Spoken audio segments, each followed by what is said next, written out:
अस्सलाम वालेकुम, मैं हूं अदील इम्तियाज़ और आप देख रहे हैं तख्ती ऑनलाइन। क्योंकि आज का प्रोग्राम दुनिया के बेहतरीन एजुकेशन सिस्टम के बारे में है, इसलिए मैंने कोशिश की है कि मैं उनके ही अंदाज़ अपनाऊं। आज की मेरी वीडियो आउटडोर रिकॉर्ड हो रही है, इसलिए आपको बैकग्राउंड में बहुत सी आवाज़ें आएंगी, लेकिन इस वक्त मैं सर्दियों की धूप में बैठा चारपाई पर अपने लैपटॉप के सामने ये वीडियो रिकॉर्ड कर रहा हूँ और हम बात करेंगे दुनिया के बेहतरीन एजुकेशन सिस्टम की, जिसने पूरी दुनिया को हैरान करके रखा हुआ है।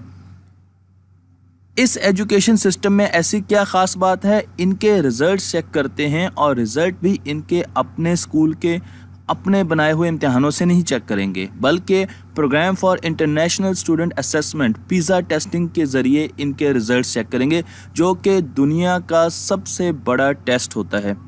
इस टेस्ट में दुनिया के तमाम मुल्कों के बच्चे शामिल होते हैं, जो बड़े बड़े मुल्क हैं एजुकेशन में, और उनकी उम्र 15 साल होती है। 15 साल में बच्चे 3 मुख्तलिफ सब्जेक्ट्स के टेस्ट देते हैं।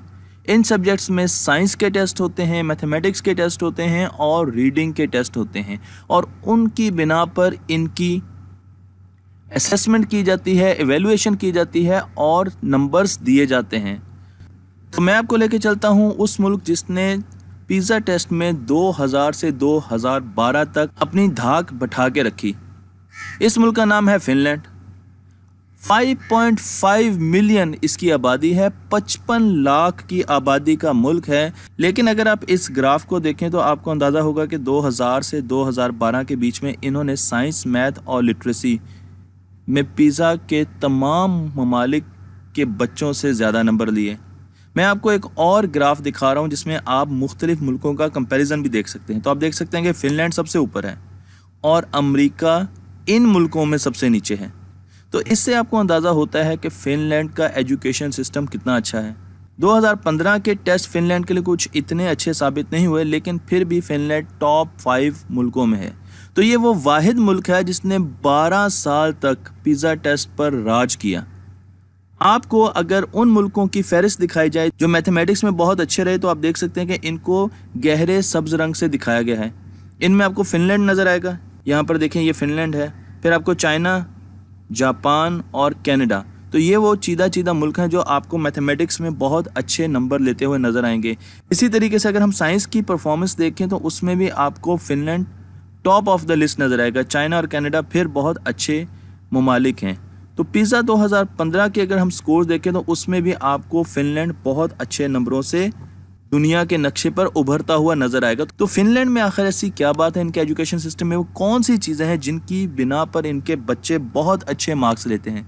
तो हम चलते हैं चीदा बातों पर जो फिनलैंड के एजुकेशन सिस्टम को दूसरे एजुकेशन सिस्टम से अलग साबित करती हैं, और पूरी दुनिया इनका एजुकेशन सिस्टम कॉपी करने के लिए लगा हुआ है। मैं आपको बहुत सी ऐसी हेडिंग्स भी दिखाऊंगा जिसमें आप देखेंगे कि अमेरिका, यूके, फ्रांस, जर्मनी, तमाम मुल्कों की हेडलाइंस फिनलैंड के एजुकेशन सिस्टम के बारे में होती हैं, और वो चाहते हैं कि वो किसी तरीके से इनकी ख़ास चीज़ों को अपने मुल्कों में लेके आएँ। तो पहली चीज़ जो फिनलैंड करता है वो 7 साल के बच्चों को स्कूल में लेके आता है।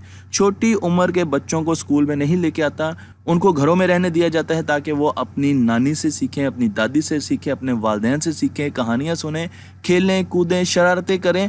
उनको होम एजुकेशन दी जाती है, पढ़ाया नहीं जाता।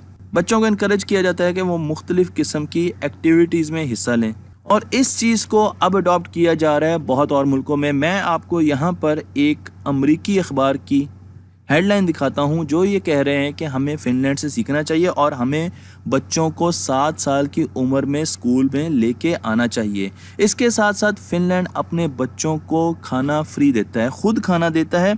1953 से 1953 से उनको खाना दे रहा है, और इनके खाने को अब रिपीट किया जा रहा है। स्कूल बच्चों को खाना देता है और इस चीज़ को अब रिपीट किया जा रहा है इंग्लैंड में। आप देख सकते हैं कि इंग्लैंड की एक अखबार की हेडिंग मैंने आपको यहाँ पर दिखाई है। इसी तरीके से और मुल्कों में भी इसको रिपीट किया जा रहा है। तो मैं एक डॉक्यूमेंट पढ़ रहा था फिनलैंड का, तो मैंने वहाँ से एक पिक्चर ली और ये उनका एक सैम्पल मील है।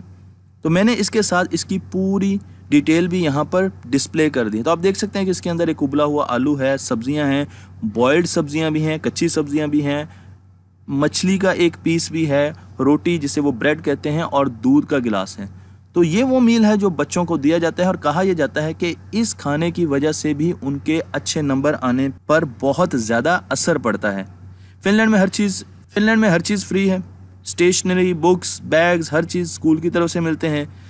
इसके साथ साथ फिनलैंड में यूनिफॉर्म छोटी क्लासेस में बच्चों को नहीं लगाया जाता। छोटी क्लासेस का मतलब है प्राइमरी स्कूल। बच्चे अपनी पसंद का यूनिफॉर्म पहनते हैं। आपको बड़ी क्लासेस में भी बच्चे पजामास पहने हुए नज़र आएंगे, ट्राउज़र्स पहने हुए नज़र आएंगे। एक स्टडी ये कहती है कि बीन बैग्स पर बैठ के बच्चे 20% ज़्यादा सीखते हैं। अगर उनको टेबल पे बिठाया जाए और बीन बैग्स पे बिठाया जाए तो बीन बैग्स पर बैठने वाले बच्चे 20% ज़्यादा सीखते हैं। इसलिए नॉन कैजुअल किस्म का, इनफॉर्मल किस्म का उनका सिटिंग अरेंजमेंट होता है जिसमें आप लेट भी सकते हैं, आप मैट पे बैठ भी सकते हैं। असल मकसद है पढ़ना और उस तरीके से पढ़ना है जिस तरीके से आप समझ सकते हैं कि आप बहुत ज़्यादा इजी हैं। ज़रूरी नहीं हर क्लासरूम में हो, जिस तरीके से ज़रूरी नहीं हर रिकॉर्डिंग स्टूडियो में हो। तो मैंने फिनलैंड से ये सीखा कि आप आउटडोर रिकॉर्डिंग भी कर सकते हैं, जिस तरह वो क्लास जंगल में ले सकते हैं। फिनलैंड की एक और बड़ी खुसूसी बात यह है कि वहाँ पर बच्चों को खुश रखा जाता है। कहा जाता है कि अगर बच्चे खुश होंगे तो वो बहुत जल्दी पढ़ेंगे, इसलिए उनको ऐसी एक्टिविटीज़ में एंगेज किया जाता है जिससे वो खुश हों।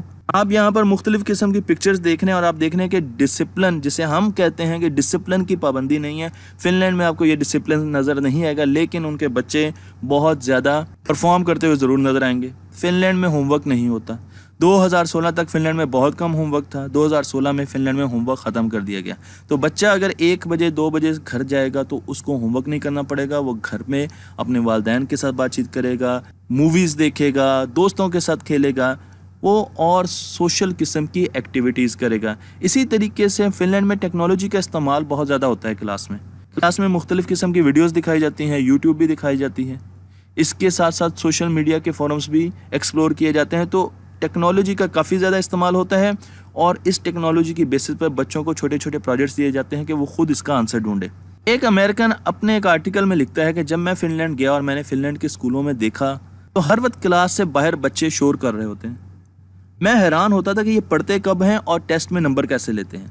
और फिर मुझे बताया गया कि उनको हर 45 मिनट के बाद 15 मिनट की ब्रेक होती है। हमारे मुल्क में ब्रेक का कॉन्सेप्ट ही नहीं है। फिनलैंड में हर 45 मिनट के बाद 15 मिनट की ब्रेक दी जाती है। और मैंने इतनी वीडियोस न्यूरोसाइंस की बनाई हैं जिसमें बताया गया है कि ब्रेक करने से बच्चों का जो फोकस मोड में दिमाग होता है वो डिफ्यूज मोड में चला जाता है और ये पढ़ाई के लिए बहुत अच्छा है। एक और बात जो मुझे काबिल ज़िक्र लगी फिनलैंड की, वो ये है कि उनके क्लास में हर किस्म का बच्चा होता है। हमारे स्कूलों में अमूमन अच्छे बच्चों का एक अलग सेक्शन बना दिया जाता है और जो बच्चे निस्बतन कमज़ोर होते हैं उनका अलग सेक्शन बना दिया जाता है। इसको फिनलैंड में जुर्म समझा जाता है, इसको क्रिमिनल एक्ट समझा जाता है और तमाम बच्चों को एक क्लास में डालकर उनको यकसां पढ़ाया जाता है उनकी नीड्स, उनकी ज़रूरियात के मुताबिक। आपको फिनलैंड के स्कूलों में कोई फिक्स सिटिंग अरेंजमेंट नहीं मिलेगा। हर चीज़ नॉन ट्रेडिशनल है, उन्होंने रवायात को तोड़ा है। आपको फिनलैंड में पहले 6 साल एग्ज़ाम नहीं मिलेंगे। अगर 7 साल की उम्र में बच्चा फिनलैंड के स्कूल जा रहा है तो 13 साल में जाकर वो पहला एग्ज़ाम देगा और 14 साल में वो पीसा एग्ज़ाम में बैठेगा। तो 6 साल तक बच्चे एग्ज़ाम नहीं देते, यानी 13 साल तक कोई एग्ज़ाम नहीं होता। टीचर अपनी एवेल्यूएशन पर बच्चों को बताता है कि उनको किस चीज़ में इम्प्रूवमेंट की ज़रूरत है और उनके वालिदैन को ये चीज़ें कम्युनिकेट कर दी जाती हैं। अब कुछ टीचर्स की भी बात कर लेते हैं। फिनलैंड में टीचर्स का मास्टर्स होना, ये 16 ईयर्स ऑफ एजुकेशन का होना ज़रूरी है। इससे कम टीचर फिनलैंड में आपको नहीं मिलेगा। टीचर हाईली पेड लोग होते हैं जिन्हें 2012 में 3000 USD यानी $3000 की पे दी जाती थी 2012 में। तो अब कहाँ पर अंदाज़ा लगा सकते हैं। इसके साथ साथ टीचर्स को 4 घंटे डेली काम करना होता है और 2 घंटे की, उनको कम से कम 2 घंटे की हर वीक ट्रेनिंग दी जाती है। टीचर्स की बहुत ज़्यादा इज्जत होती है। टीचर्स को लॉयर्स और डॉक्टर्स के बराबर समझा जाता है। तो अगर आप फिनलैंड में हैं, टीचर बनना बहुत मुश्किल है। हज़ारों लोग टीचर्स की असामियों के लिए एप्लीकेशंस देते हैं, लेकिन बहुत कम लोग होते हैं जो कि टीचर्स बन पाते हैं। एक और चीज़ मुझे जो फिनलैंड की बड़ी यूनिक लगी, उनकी क्लास जब शुरू होती है तो एक टीचर असाइन किया जाता है क्लास को और उसके बाद 6 साल या उससे ज़्यादा उसी टीचर ने हर सब्जेक्ट पढ़ाना है। उनके टीचर्स चेंज नहीं होते। हमारे मुल्क में स्कूल में हर सब्जेक्ट का अलग अलग टीचर है और उसके साथ हर साल में टीचर चेंज हो जाते हैं और बच्चे नए टीचर के साथ सिंक्रोनाइज करने में, हम आहंगी पैदा करने में ही लगे रहते हैं, तो उनकी पढ़ाई बहुत पीछे चली जाती है। फिनलैंड में एक टीचर आएगा और उसने आपको पहली क्लास से क्लास 6 तक लेके जाना है। उसने आपको साइंस पढ़ानी है, उसने मैथमेटिक्स पढ़ाना है, उसने आपको इस्लामियात पढ़ानी है, उसने आपको उर्दू पढ़ानी है। हर सब्जेक्ट वही टीचर पढ़ाएगा। इससे टीचर को भी अंदाज़ा हो जाता है कि किस बच्चे को मैंने किस तरीके से हैंडल करना है और बच्चों का वक्त ज़ाया नहीं होता है। ये एक बहुत ही ज़बरदस्त आइडिया है जो मुझे बहुत अच्छा लगा। इसके साथ स्कूल टाइम 3 घंटे 45 मिनट का या 4 घंटे का होता है, तो रोज़ 4 घंटे स्कूल टाइम है, तो बच्चों को सिर्फ 4 घंटे पढ़ाया जाता है। अगर बच्चे 8 बजे गए हैं तो वो 12 बजे वापस आ जाएंगे। इसी तरीके से अगर आप बड़ी क्लास में जाएंगे तो आपको 6 घंटे मैक्सिमम पढ़ाया जाएगा और हफ्ता इतवार छुट्टी होती है। बच्चों को ऐसी स्किल सिखाई जाती है जो उनको ज़िंदगी में काम आए। हमारे स्कूल में ऐसी कोई स्किल नहीं सिखाई जाती जो बच्चों को ज़िंदगी में काम आए, लेकिन फिनलैंड में आपको ऐसी ऐसी स्किल्स नज़र आएंगी।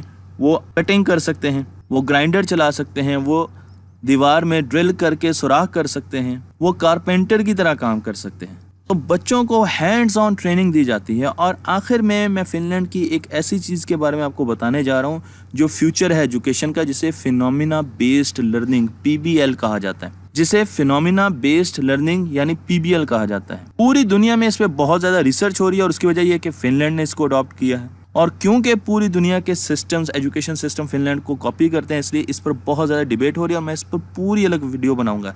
लेकिन मैं आपको इसका कॉन्सेप्ट ज़रूर देना चाहूँगा कि इसका कॉन्सेप्ट ये है कि बच्चों को किताबी चीज़ें पढ़ा कर कन्फ्यूज़ करने की बजाय कि बच्चा ये सोचता रहे कि एक्चुअल में दुनिया में इस चीज़ का क्या एप्लीकेशन होगी, रियल वर्ल्ड प्रॉब्लम्स दिए जाते हैं बच्चों को रियल लाइफ से प्रॉब्लम्स दिए जाते हैं। उनको कहा जाता है इन पर क्वेश्चन बनाएं, इन पर रिसर्च करें, इन पर एक्सपेरिमेंट्स करें, फिर इनके आंसर्स ढूंढें और फिर अपने आंसर्स को आकर बताएं और फिर अगर इसमें कोई इम्प्रूवमेंट है तो फर्दर इम्प्रूवमेंट करें।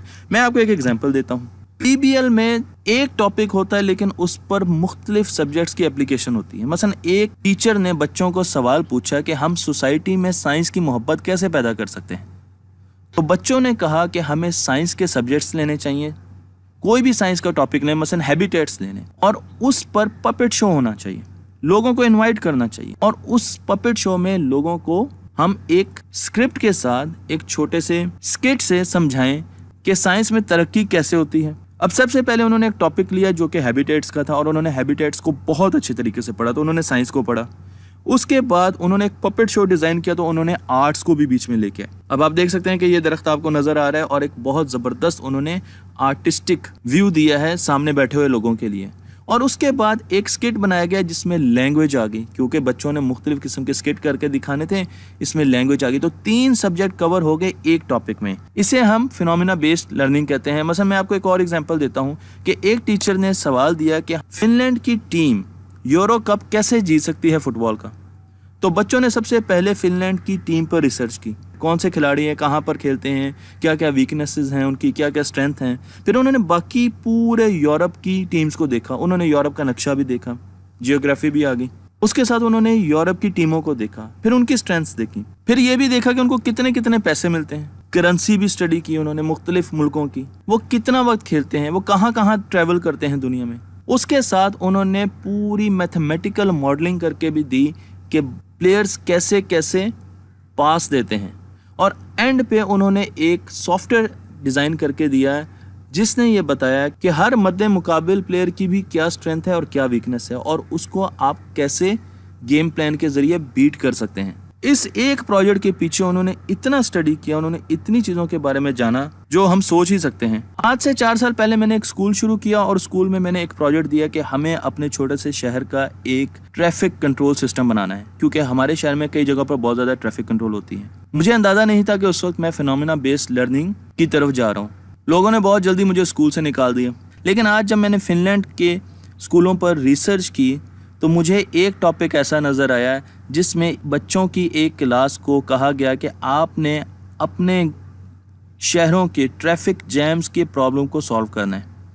उसके लिए आपने एक कंप्यूटर एप्लीकेशन बनानी है। ये एक पूरा ट्रैफिक कंट्रोल सिस्टम बच्चों ने देना है, स्कूल के बच्चे, 8th क्लास के 9th क्लास के बच्चे। तो मुझे खुशी हुई कि ये वही चीज थी जो मैं आज से 4 साल पहले स्कूलों में राइज करने की कोशिश कर रहा था। फिनोमेना बेस्ड लर्निंग पर मैं दोबारा एक और वीडियो बनाऊंगा और उसको डिटेल में बताऊंगा, लेकिन future of education phenomena based learning है। तो मुझे उम्मीद है कि आपने फिनलैंड के स्कूलों से बहुत कुछ सीखा होगा और कोशिश ये होगी कि आप इनमें से 3 या 4 चीजें अपने स्कूल में भी राइज कर लें। मेरी वीडियोस को शेयर कीजिए, लाइक कीजिए और दूसरों तक ये इल्म ज़रूर पहुंचाइए।